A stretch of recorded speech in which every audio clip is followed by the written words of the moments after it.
And it is 3 o'clock. As long as Kurt says we're okay. Okay, we're great. We can go ahead and get started. Okay. Let's see here. Welcome everyone to the January 19th Metropolitan Planning Organization meeting for Lawrence Douglas County. First, we will have some announcements from Jessica. Yes, thank you.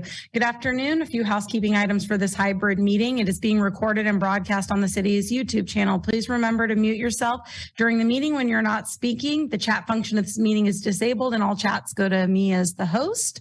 Unless you're participating during the meeting, please turn your video off. This allows the active meeting participants to be seen on screen. When you're participating, please turn your video on. If you have any trouble, you can send us a chat. We reserve the right to mute or turn individual videos on or off, to mute or to minimize distractions. And now we will turn the meeting over to Paul for a roll call vote.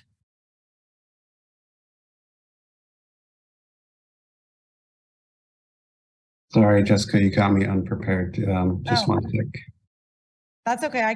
Do you got it or I got it? Yeah, if you can do it. Yep. Carter? Here. Kelly? Here. Okay. Littlejohn? Here. Shipley? Here. Smith? Oh, there she is, but I don't see her. I don't hear her. There. I had a meeting that ran a little bit late. Sorry, guys. That's okay. And Thomas? Here. Okay, great. We have a quorum. We can proceed.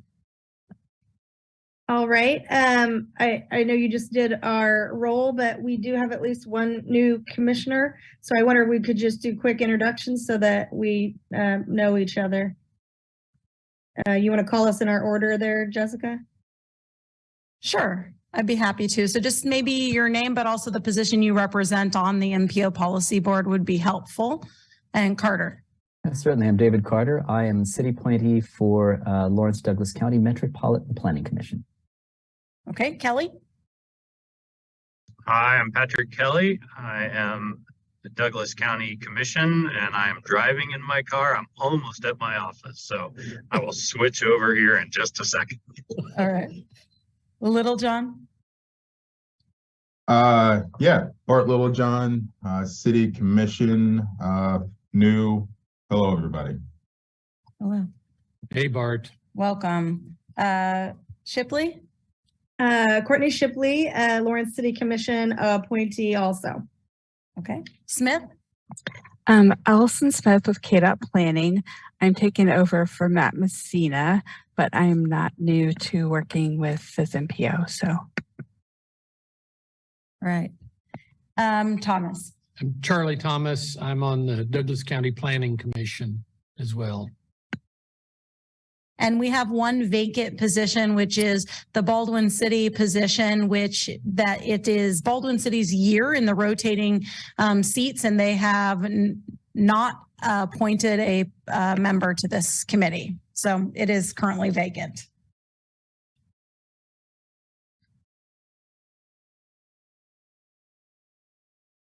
All right. Thanks, everyone. That brings us to public comment. Is there any public in the room or online?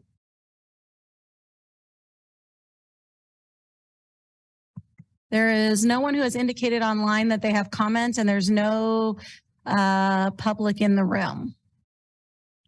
Great. Then let's move on to the approval of the minutes from November 17th. Are there any changes or anything to discuss about that, or are there any motions? David Carter, motion to approve.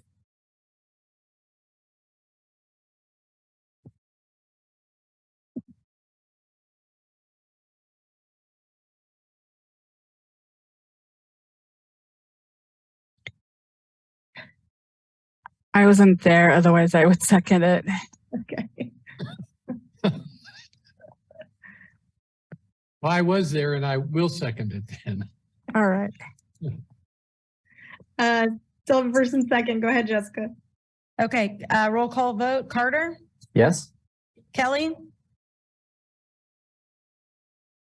Littlejohn? Since I wasn't there, I'm going to abstain on this one. Okay. Shipley? Yes. Smith? I'll abstain as well. Okay. Charlie? Yes. Okay, yes. Is Kelly back on? Minutes we entertained a motion in a second for minutes, Kelly. Do you have a vote?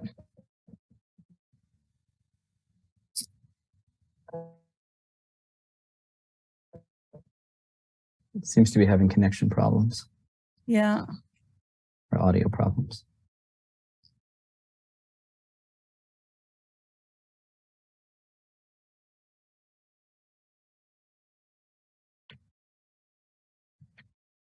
Okay, I'll give him a second. Kelly?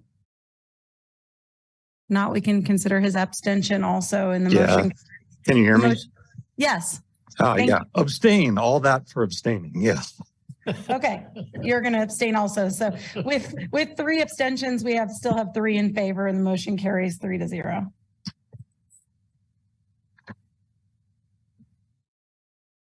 Great. Thank you. Thank you, everyone. That brings us next to our first agenda item, which is the election of the chair and vice chair for 2023. MPO Policy Board will elect a chairperson and vice chairperson to serve during the calendar year 2023. The chair is responsible for facilitating the meetings. The vice chair carries out responsibility in the chair's absence. We don't do this very often, so I guess I'm asking for nominations. Can you reserve as chairman? Yes, there's nothing in the rules that prevents somebody from being appointed in multiple years. Well, I'd nominate Courtney. I would second that. Allison Smith Kata. If that's okay. Yeah, I do just want to make sure I'm not snaking this away from somebody else, although I think Patrick's done it before. Charlie, obviously that's his opinion, but just I want to make sure nobody else is interested.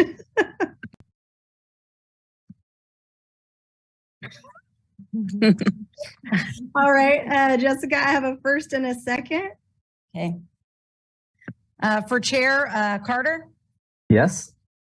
Kelly?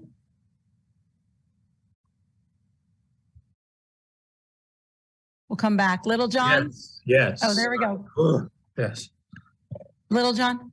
Yes. Okay. Shipley? Sure. Yes. Okay. Smith Yes. and Thomas. Yes. Okay. It's unanimous. We have Courtney Shipley as chair. Now we're looking for a vice chair.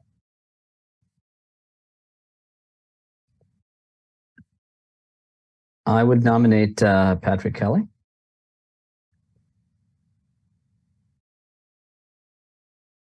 I would second. I gotcha. Thank you. I have a first and a second. Jessica? Great. Carter? Yes. Kelly? Yes. Littlejohn? Not it. Yes. Shipley? Yes, of course. Thank you, Patrick. Smith? Yes, please. And Thomas. Yes. Okay, motion carries unanimously. Great. Thank you, everyone. That's very kind. And again, thank you, Patrick. That brings us to the juicy stuff. Item number 2, the Release Transportation 2050 for a 30-day public comment period. Yes. I'm going to ask Paul to share his screen. Paul and I have a presentation with some slides to highlight high level our process and some of the outcome that you'll see in the draft, over 300-page draft plan that we've been working through with developing with the T2050 steering committee. So I'll go ahead and let Paul start. Please kind of stop us at any different points or indicate by raising your hand if you have questions you'd like to ask us about any of the content, or we can answer them at the end as well. What we're asking for you today is permission and recommendation to release this for a 30-day public comment period before it would come back to you for a final approval consideration in March.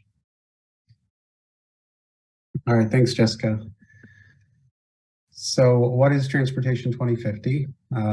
It is the long-range transportation plan for the region. It incorporates out to 2050. It helps to evaluate projects and how they fit into our system and if they're meeting our goals. It incorporates the other modal plans such as bike, pedestrian, safe routes to school. Also incorporates transit and their recent redesign and ongoing changes. And it's a performance-based plan with performance measures to track how we're doing. The Metropolitan Transportation Plan, which is what this is a federal requirement. So there are a number of things we have to include and consider. Consider the federal planning factors. It needs to be a collaborative process with our different partners, such as KDOT and all the jurisdictions. Serves as a defining vision. It covers a minimum of 20 years, updated every 5. There are federal performance measures included, and it needs to be fiscally constrained, meaning the projects can be paid for with anticipated funding. So our planning area is all of Douglas County. So the plan covers all of Douglas County. We've developed this plan over the last year or so using a steering committee that helped guide the plan development and review community input and help guide us in the right direction. They help shape T2050 into the plan that's comprehensive and sensitive to design and use of a multimodal transportation system. So through public engagement, we asked people to rank their level of satisfaction on a scale of 1 to 5 with the different transportation modes. This was on a scale of 1 to 5, with 5 being the most satisfied. And so these little gauges are showing the level of satisfaction for each mode. We also asked the top factors that impacted satisfaction, such as drivers not watching for or yielding to pedestrians, transit maybe taking too long, bike network being incomplete, roads in need of repair, all those different factors that maybe impact satisfaction. Answers that we received were similar to what the City of Lawrence received for their statistically valid survey that they completed in 2022. So I think that shows we got a good representative survey response from the community. We also asked about priorities. So these are responses from a total of 728 survey responses. We did 19 different tabling events to reach out to people to take the survey. We interviewed stakeholders. We invited 90 different stakeholder groups. 22 of those took us up on the offer to do an interview and get their perspective. So this top priorities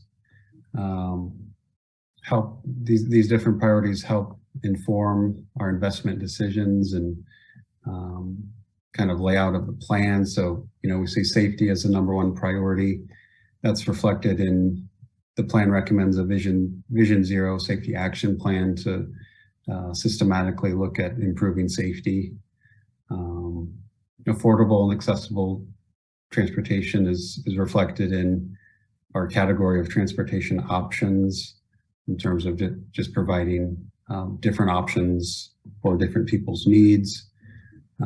Environment is reflected in our sustainability category and on down the line. So our phase 2 was completed recently, phase 2 of public engagement.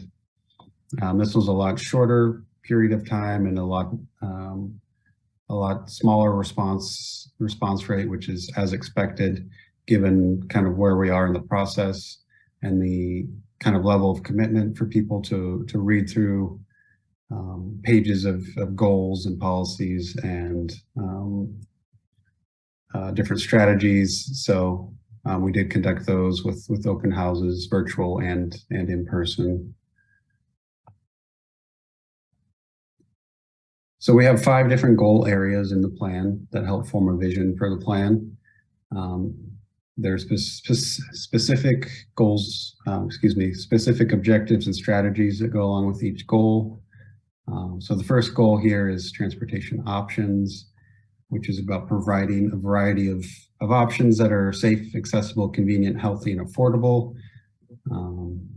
It deals with things like an all ages and abilities bike and pedestrian network, transit access, land use, other areas as well.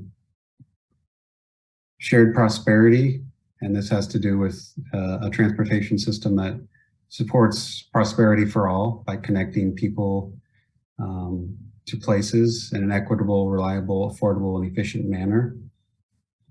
We also talk about freight movement, equity, emerging technologies, transit access, things like that. Safety and security means avoiding crashes and saving lives, but also touches on vulnerability to crime, terrorism, natural disasters, climate change, things like that. Sustainability focuses on protecting and enhancing the natural environment, supporting energy conservation. So we talk about things like nature-based solutions, fleet transition to zero emission vehicles, and then transportation process that considers a variety of needs. Operations and maintenance deals with, how do we operate and maintain our transportation systems, whether that's the roads or the buses, et cetera, and how do we ensure the best return on public investment through these things. So T2050 includes a financial analysis, and it shows how the plan can be implemented with available resources. We do compare the last plan, T2040, with this plan. There is some shifting of, sorry about that. There is some shifting of funds within these different categories of road and bridge operations and maintenance, road and bridge projects, non-motorized, and transit. The overall pie has gone up. It's a larger chunk of money, and the percentages have changed somewhat as well. The perhaps most notable is the non-motorized projects has gone up from about 2% to 5%. So pretty significant increase based on increased funding with different grant awards and things in recent years that I think are expected to continue to have available. So overall, the plan has projected revenues of about $2.4 billion, and there is, and we subtract off about $1 billion in operations and maintenance. And that leaves about $1.4 billion available for project funding. Some of those funds are dedicated to specific items. There's transit funding can only be used on transit and so forth. So it's not just a pot of money that we can split up however we want. Paul, I would point out that the chart with the blue circles, that's only road and bridge funding. So this transit and bike ped already is not included in that category. Thank you. Thank you, sorry. So this is information that was shared with at our open houses. It just breaks down some of that anticipated funding further by these different categories and on a per year basis. Also showing people examples of how much different projects cost, what that money can get you. So as mentioned earlier, the plan incorporates all of our existing mode plans, bike, pedestrian, transit, safe routes to schools, They were also presented at the open house, and we updated different metrics, performance measures throughout this process to kind of track how we're doing on implementing, different, sidewalks, bike lanes, things like that. For example, 78% of streets in Lawrence have a sidewalk on at least one side. So we did different analysis like that for bike, pedestrian, and transit, and for Baldwin City, Eudora, and Lecompton as well.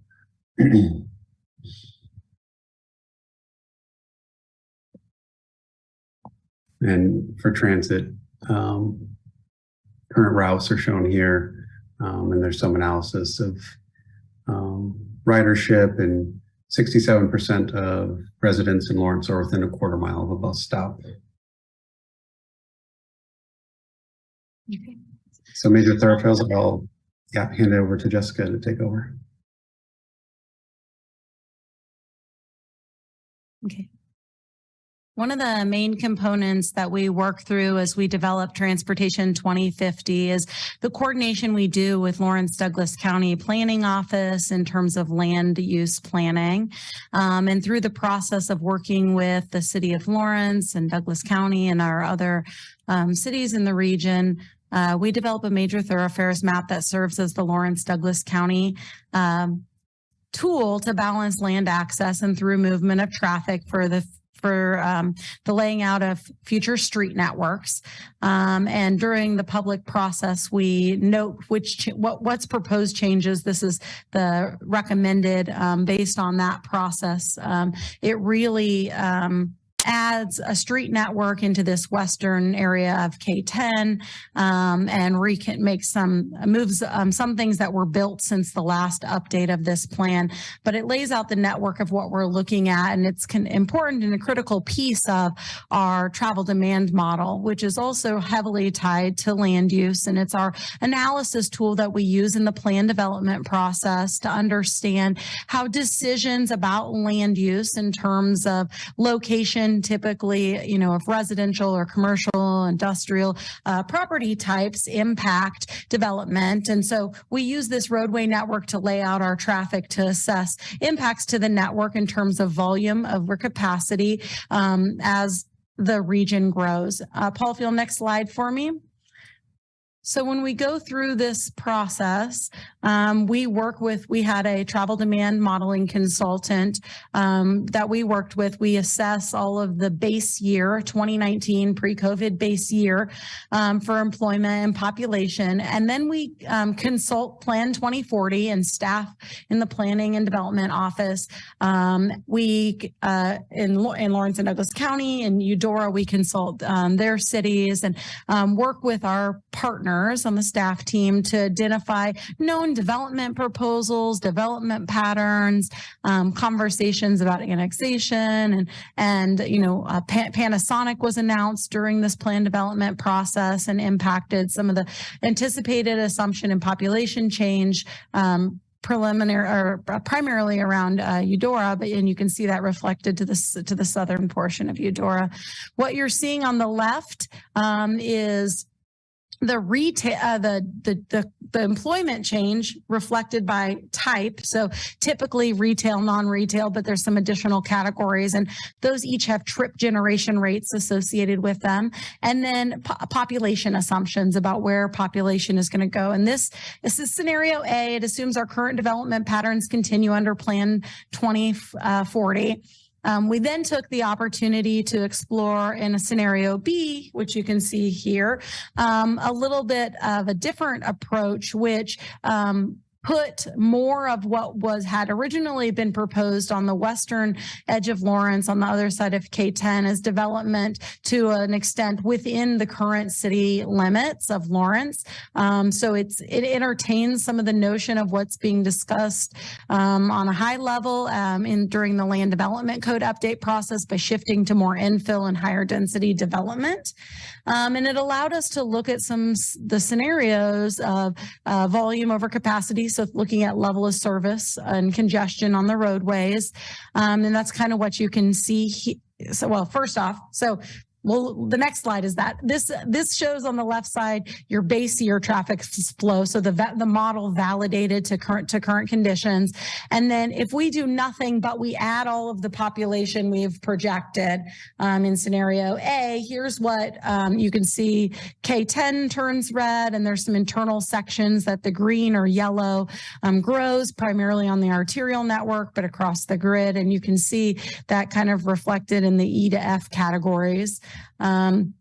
If you go to the next slide, then you can see our scenario A and B, and you can see this is one where you have to look closely. And overall, I think operationally, it works more to tell the story about timing in terms of location and time matter in terms of when investments need to be made in relationship to how land use deploys. For the purpose of the plan and based on the current regulations and approved plan, scenario A is the preferred scenario in the plan. It's the one that we've called, although we've recognized that if there's a desire to go to B, that can be a conversation we have in a future plan development based on future, anticipated or discussed regulation changes. But you can start to see, and what you're seeing on the map is not only volume represented by line thickness, but also, some of the color. And so you can start to see west of K10 how that would impact the arterial network and the timing of how much density is put in some of those places. And so those types of land decisions are going to drive transportation investment in regard to the impacts they have and need to address that. I think the scenario B really tells the story about the internal network and the importance of adding density, that you're looking at increased congestion if you don't have an attempt at mode shift and or system efficiencies. And we're starting to see that, I think, in terms of ITS, intelligent transportation systems, and signal coordination, geometric improvements for turning movements and other things, because you can overlay these maps with safety and other components as we get into some of the operations planning as projects are designed. But this kind of informed that part of the process. And then both of these scenarios include a project list of already committed projects. And so they say that with committed projects. Here's some of the details about, what we're looking at for population we talked about and the different vehicle miles traveled and delay experienced with each scenario. And there's some additional details in the plan. Paul, go to the next slide. So in the plan, and as a result of some of those modeled scenarios, we've scoured the previous long-range transportation plan, the capital improvement plans from all of the cities and the county, and explored announcements about projects. And you can see the projects that are included in this long-range plan on our regionally significant network, everywhere from bridges to, to new construction to preservation and other things. And so those projects are listed in a little more detail, and we have some examples of those project lists. You can find the entire project list in the plan. I would note that what we also show both on the left side, the environmental justice zones, so our low to moderate income neighborhoods and our minority neighborhoods, and we've provided some analysis in our implementation chapter that discusses the impacts and benefits we believe those projects will have within the EJ area and within the community at large. On the right, also, we've shown the locally determined transportation disadvantage population scoring, which includes more than just low to moderate and minority neighborhoods. It includes other factors such as single parent households, zero vehicle households, populations under 18 and over 65, and persons with a disability. And that is a localized assessment we have used recently to prioritize investments, particularly in standalone bicycle and pedestrian projects, but see it as a way to understand how the impacts in our community to populations that may have higher disadvantages when experiencing transportation needs. So a lot of this analysis goes into more detail in those chapters, but at a high level, we've tried to offer even through the existing conditions chapter, a picture and a glimpse of where our EJ neighborhoods are in relationship to much of the data sets that we've presented in the transportation plan. So as I talked about a little more of that analysis, we looked at a high level to understand number of projects and their impact by class, and if they're in the EJ zone or not, and the benefit we believe they will bring to the system. A majority of the projects, you can look as we go into the next slide, I believe, which is safety. Impact on performance. You can see how it impacts. We've assessed how we believe each of the projects based on the preliminary description and scope of work we have for the project impacts the goals we intend to roll out. You can see a majority of them we believe impact safety. They're replacing infrastructure with newer standards. They're adding paved shoulders. It's improving geometric improvements at intersections. They include separated bicycle and pedestrian facilities. There's a number of reasons why of that. And then we've made that assessment about the other goal areas also. And then the next slide is safety. And on I didn't include the safety slide.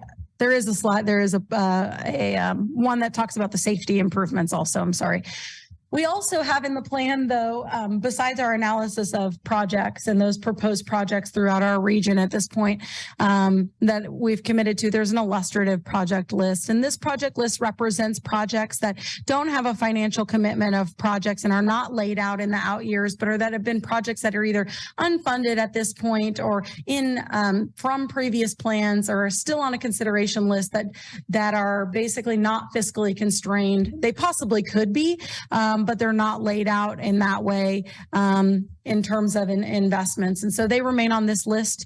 For those of you who've been on MPO Policy Board before, you know that we have in previous plan years, and it's happened, that if a project from this illustrative list moves to the fiscally constrained list based on an award of new funding or a selection in the process, then we work through a process to amend the plan even after it's approved, because in order to fund a regionally significant project and one particularly that has federal money, it needs to be on the fiscally constrained list. So you may be familiar with the fact we've done that twice in the last year for T2040 as it stands now. And so these are the ones that are on that list in regards to projects in the plan. Okay, next steps. So what we're asking for you today at a high level, and hopefully you had a chance to get in and skim through the plan and read the plan in terms of, some of the additional details in Chapter 6 around how we envision, the details of some of those strategies that relate back to goals and objectives. And we're at a point now where we have finalized that draft and are asking for your recommendation and permission to release it for a 30-day public comment period. TAC recommended approval to post for 30-day public comment period at their January 10th meeting. Our proposed public comment period, with your permission today, would be January 23rd to February 22nd, which provides us an adequate timeline to come back and bring a final draft plan with the comments we receive and our response to those comments for March consideration at your approval. I'd be happy to entertain questions you may have about other content in the plan. We tried to, at a high level, give you a picture of what this plan entails and what it means for our region.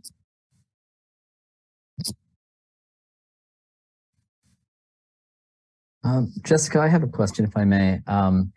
First of all, fantastic job. It's a super impressive piece of work, and I know for you, for you guys, it's somewhat routine that you maintain this over time. But as an opus unto itself, it's really something to digest. I have a question about public comment, and based on your experience, what kind of substantive feedback might you expect to this document? Well, I think that's hard to say. It depends. It varies from different plans. Many of our plans have formal public comment periods. I think the spectrum goes from either side. Often we can hear comments such as support for things that are included in the plan.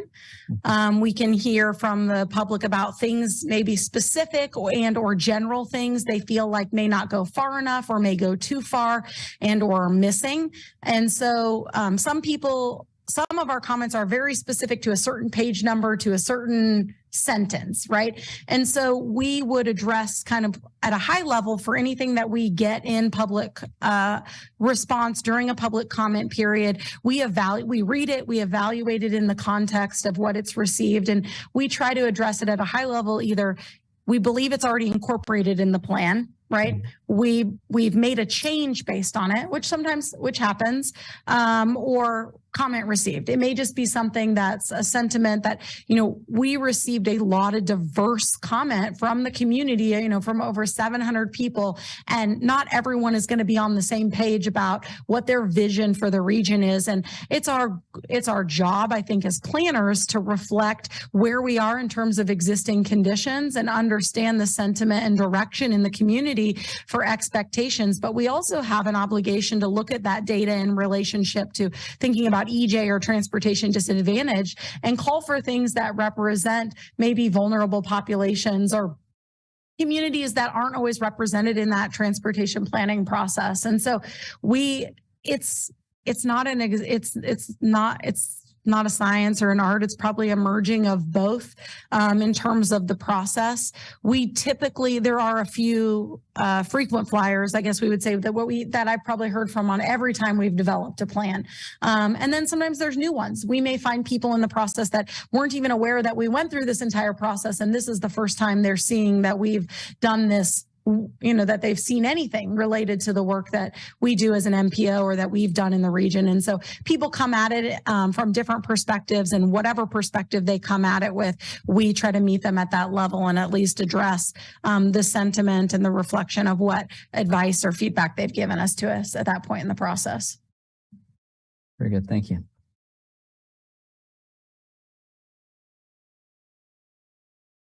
Any other questions?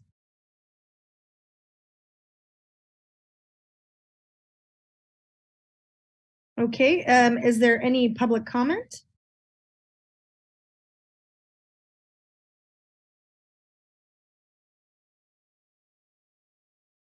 No one has indicated by raising their hand online, and there's no one in person.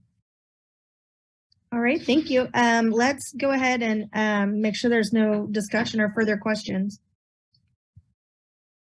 Jessica, this is Commissioner Kelly. You mentioned the steering committee, and as I went through the report, I didn't see any recognition of who was on the steering committee. Maybe I missed it. Is that in there and I just didn't see it? It is, but it's with the table of contents, and I haven't exported it yet. I'm happy to pull it up if you want to see who that is. No, I just really am grateful for all the work that was done, and I think it's helpful to know who was involved in steering the document. So. Thank you. We're working on the back end on some formatting, and that impacts our table of contents, which you probably noticed there isn't one of those yet.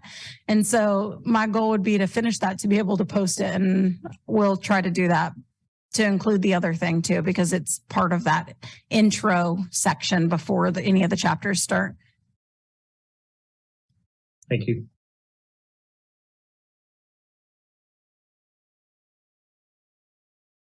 All right.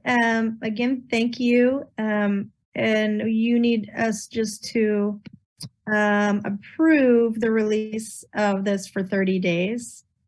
Please. Okay. Do I have a first? Do you have a motion? I saw Charlie there. I so move that we release it to the public for the 30-day comment. This is Commissioner Kelly, second. Great, thank you both. I have a first and second there.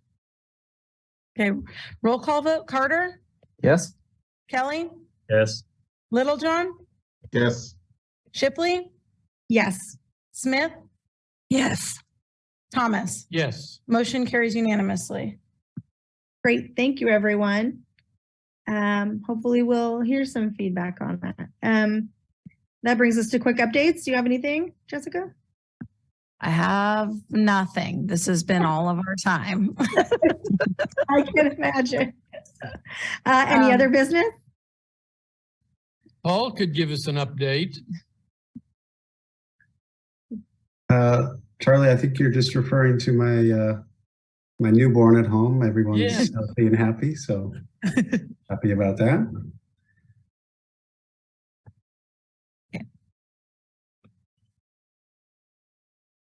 Oh, thank you. Congratulations. Yeah, any other business? I do not believe so. Okay. And our next meeting is February 16th, unless we informed otherwise. We do not have anything for that meeting. And since the public comment period will be going on, I anticipate probably canceling that meeting, but we will send you email correspondence. Great. Thank you very much. Bart, did you have a question or was that your question? Nope, makes sense to me. Okay. So that was it. Great. All right. Thank you, everyone. It was nice to see you in this new year. I hope all your holidays were good, and I'm glad everyone is healthy and ready to hit this year hard. You're Thank free you to go. likewise. Thank you. Bye, everybody. Bye, guys. Thank you. Recording stopped.